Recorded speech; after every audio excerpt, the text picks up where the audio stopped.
Lo scatto di Facchinuto, palla al centro, la scivolata, Zanolla sul destro, va all'angolino! Zanolla!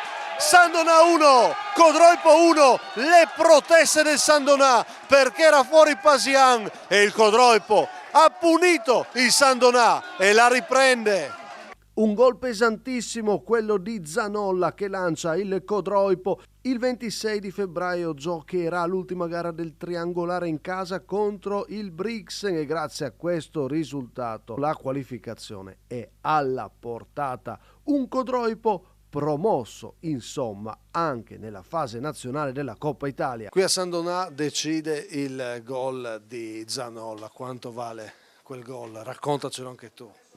Diciamo che vale tanto, sia come mia soddisfazione personale, come soddisfazione penso di tutta la squadra, di tutta la società.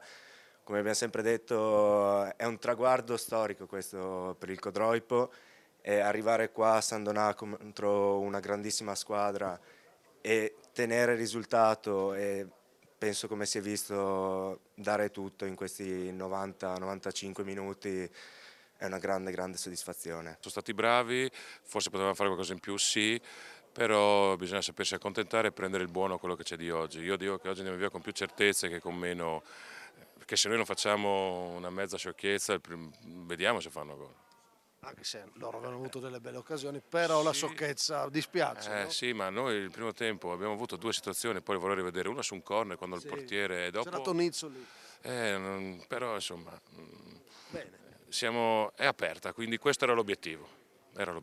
Quindi fra il 26 cercheremo di dare tutto per poi andare a giocarci i quarti di finale.